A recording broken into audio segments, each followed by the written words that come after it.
Hi, ako po si Abigail Acosta Villarba ng BSHM 2D4 at narito po ako upang ibahagi sa inyo ang kaalaman ko tungkol sa sport ng volleyball sa physical education. Nagsimula daw yung volleyball game noong 1895 at inimbento ni William G. Morgan ang Mintonet. Siya ay director ng physical education sa YMCA Holyoke City, Massachusetts, USA. Volleyball games was introduced by William Morgan with an idea of creating a game easier than a basketball, using the interior of the basketball as the first ball. Noong July 7, 1896, dun unang nagsimula at dun unang naging opisyal ang volleyball game. Doon naganap sa Springfield College. Volleyball became very popular, quickly spread to other colleges. The first rules written by William G. Morgan called for net 6 feet 6 in or 1.98 meters high at 25 feet by 50 feet or 7.6 meters by 15.2 meters court any numbers of. A match was composed of 9 innings with 3 serves of each team before sending the ball to other opponent's score. In case of serving error, a second try allowed. Hitting the ball into the net was considered a foul or with loss of the point or a side out, except in the case of the first try serve. The first official ball used in volleyball is disputed. Some sources say that Spalding created the first official ball in 1896, while others claim it was created in 1990. The rules evolved over time. In the Philippines by 1916, the skill and power of the set and spike had been introduced, and 4 years later, a 3 hits rule and a rule against hitting from the back row were established in 1917. The game was changed from 21 to 15 points. In 1919, about 6,000 volleyballs were distributed by the American Expeditionary Forces to their troops and allies, which sparked the growth of volleyball in new countries. An international federation, the Fédération Internationale de Volleyball or FIVB, was founded in 1947, and the first World Championships were held in 1949 for men and 1952 for women. The sport is now popular in Brazil, in Europe, or especially Italy, the Netherlands, and countries for Eastern Europe have been major forces in other countries including China and the rest of Asia, as well as in the United States. Beach volleyball, a variation of the game played on a sand and with only 2 players per team, became a FIVB indoors variation in 1987 and was added to the Olympic program at the 1996 Summer Olympics. Volleyball is also a sport at the Paralympics managed by the World Organization Volleyball for Disabled. Ang beach volleyball ay sa sand naglalaro at binubuo ito ng 4 player. 2 players sa isang team and 2 players sa isang team ulit. Rules and regulations. Players in the team. Team has 6 players on the court, 3 players front row, 3 players in back row. Team is allowed to use libero player, back row player, defensive specialist who wears different shirt. Ina-allow nila mag-use ng libero player and sila yung mga iba ang kulay na damit para mabilis malaman kung siya ba ay libero. And ang back row lang ang pinapalitan ng libero. Each team is allowed to have maximum of 3 touches before hitting the ball over the net. Exception, block does not count as a touch. Same player cannot hit the ball twice in a row. Exception, block doesn't count a touch. Bawat team ay merong maximum of 3 touches. Pag naka-4 ka, hindi na pwede. And yung point mo is mapupunta na sa kabilang team. Pag galing kang back row, pwede kang umatake. Pero hindi ka pwedeng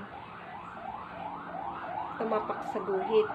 Pero pwede kang pumatak dun sa unahan. Sa antennas naman ay hindi pwedeng yung bola is tumama dun sa antena. Kasi ito yung magsisilbing mag-dead ball.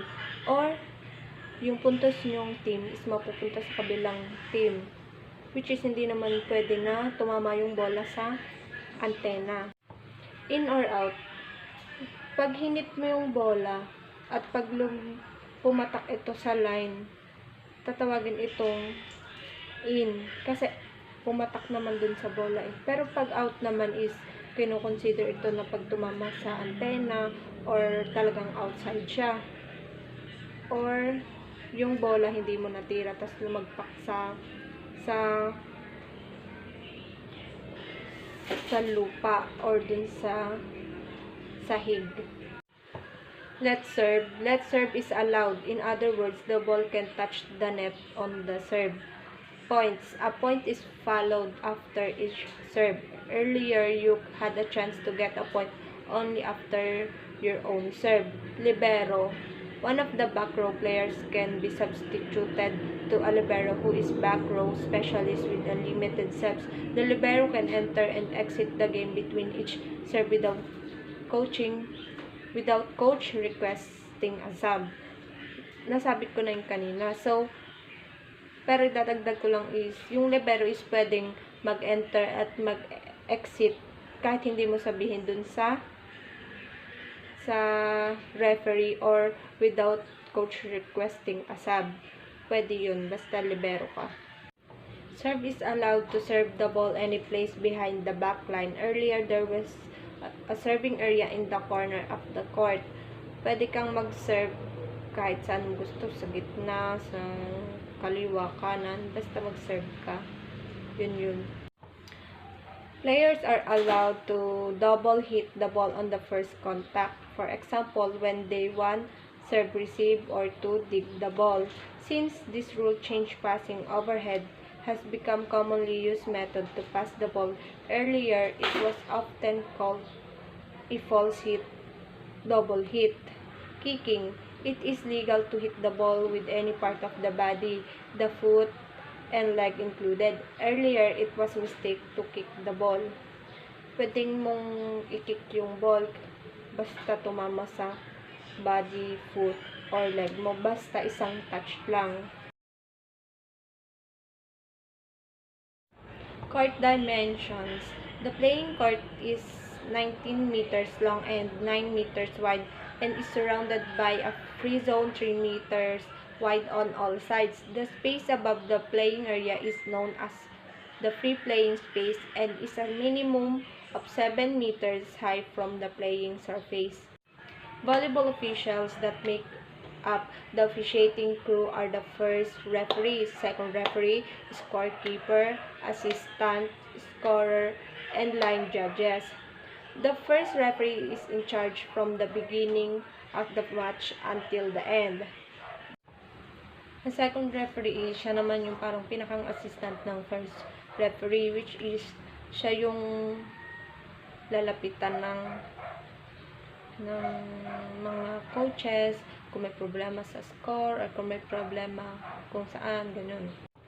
Ang scorekeeper ay sila yung nag-manage ng score, kung saang team dapat iskoran, kung saan team dapat lalagyan ganito, ganyan. And sila yung nagiging dahilan kung bakit nagkakaroon ng best setter, best in middle blocker, best in receiver, ganito, ganyan. Ang line judge ay sila dapat ay nanonood ng whole game para alam nila kung kaninong score dapat mapupunta yung ganito, ganyan. And sila yung nag-officiate ng game kung line ball ba or outside. Ganun. Volleyball official hand signal. illegal alignment or improper server. Ito is dapat pag ang unang server, siya yung unang mag-serve, then dapat kailangan umikot para yung sunod naman ang mag-serve. Pero kung hindi ka yung umikot, illegal yun.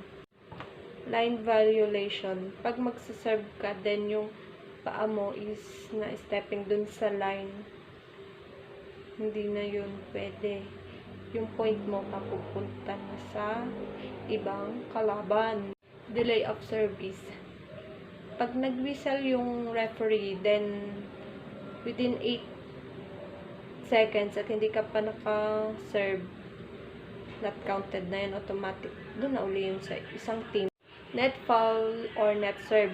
Pag nag-serve ka ulit, then yung serve mo is hindi lumiban man lang, net foul or net serve ang tawag doon. Legal back row attack. Pag wala ka sa first line, and pag nasa back row ka, legal back row tawag doon. Then, illegal attack of serve or back row attack. Pag umatake ka galing back row, tapos umapak ka sa first line, illegal back row yun. Then, illegal blocking or screening is pag back row ang aatake, bawal i-block and dapat binibigyan ng pagkakataong iset. Then, ball touch. Pag yung bola is na-touch mo, ball touch tawag doon. Siyempre. Pag 4 hits, pag naka-apat na tira kayo sa bola, bago lumiban, 4 hits tawag doon. Authorization to enter court. Siyempre, referee ang magbibigay ng authorization sa inyo para mag-enter kayo ng court. And authorization to enter court ang tawag doon. Point awarded. Kunwari, sa inyo na tinuro yung point awarded. Ibig sabihin nun, tawag doon ay point awarded. Replay or let ay indicates that there has been a fault by both teams, a serve of or officials, inadvertent whistle or mistake. Substitution. Siyempre, kailangan mo muna magsabi sa referee na magsasab kayo o ikaw bago kayo pumasok ng court. And illegal substitution, yung basta ka na lang papasok nang walang pasabi sa referee. Ibig sabihin, illegal substitution. Timeout.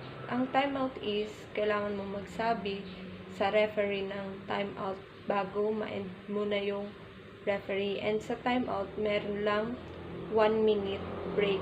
Tapos, laro na ulit. Volleyball game played by 2 teams, usually of 6 players on a side, in which the player use their hands to bat a ball back and forth over a high net, trying to make the ball touch the court within the opponent's playing area before it can be returned. To prevent this, player on the opposing team bats the ball up and toward a teammate before it touches the court surface. The teammate may then volley it back across the net or bat it to a third teammate who volleys it across the net. A team is allowed only 3 touches of the ball before it must be returned over the net. Ang volleyball daw ay binubuo ng 12 players. Then,